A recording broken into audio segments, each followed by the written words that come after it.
This is Legacy Gears of Time. It's a strategic card game of time travel and technology. So I have the demo set up here for a 2-player game, but it supports up to 4. We're going to be going in player order here. There's 4 turns in each of 4 rounds, 4 rounds in the game. The highest scoring player at the end of the game is the winner. So starting with the gray player here, they're going to get 3 actions on each of their turns.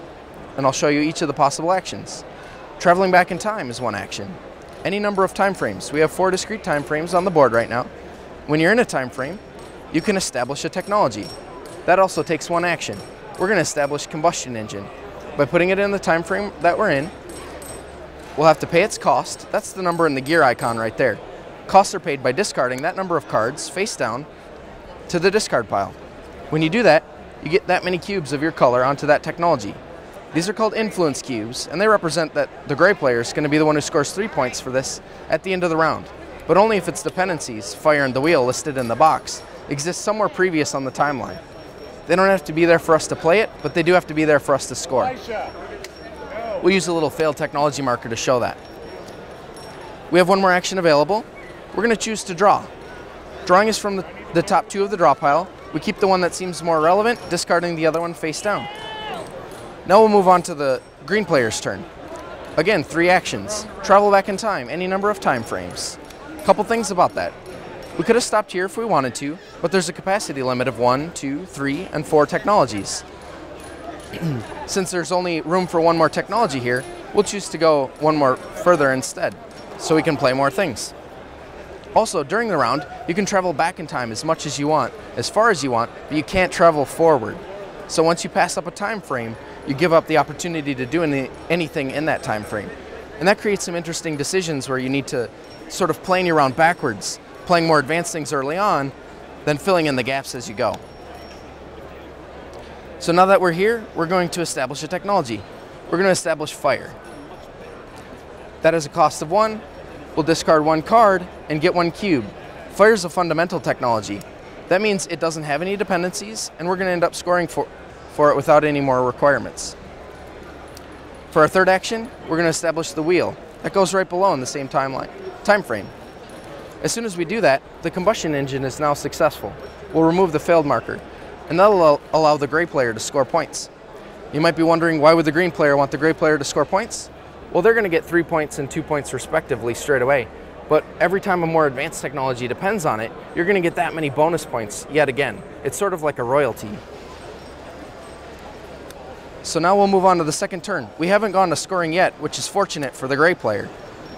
They might draw into their very own copy of fire, establishing it in an even earlier time frame.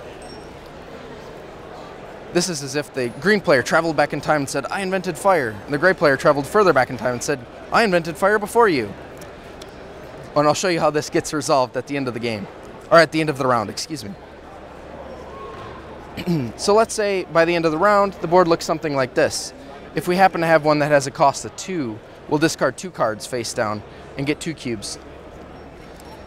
More is better, and I'll explain why in a moment. So if we're at the end of the round, all of the players now return to the present day together. That's the only way to travel forward in time. Then the timeline's going to expand.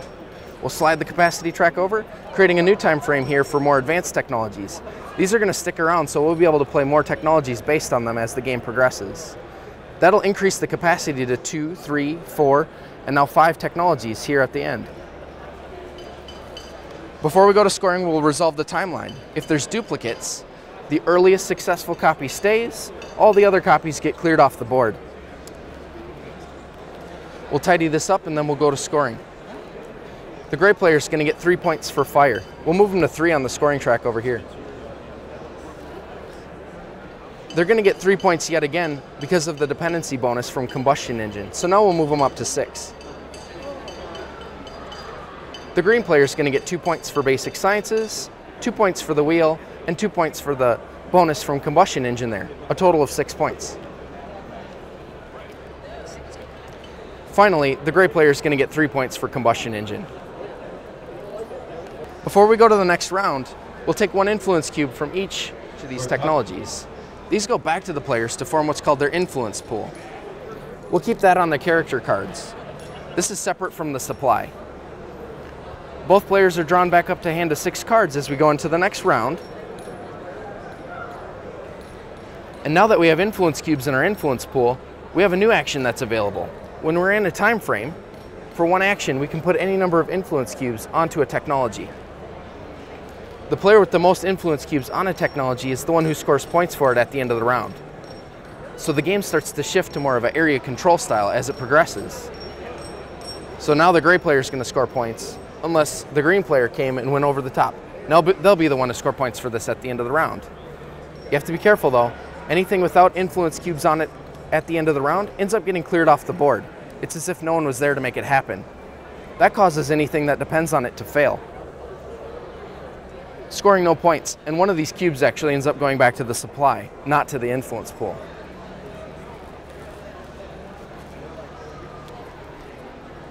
There's also 6 fate cards. You might randomly draw into these as you're drawing cards from the draw pile, and these let you break the rules in interesting ways, like willed into existence. This one lets you remove a dependency from any technology. You'll play it as a free action on your turn. We could say combustion engine no longer needs fire. Now it will be successful and we'll score points for it at the end of the round. Time folds around us. This lets you move a player forward in time by 1 time frame, maybe dropping a bunch of influence cubes or surprising your opponents. If someone takes a technology from you, you can use not what we hope for and make the reward for any technology that you influence become 0. These only last through the round and they're cleared off at the end.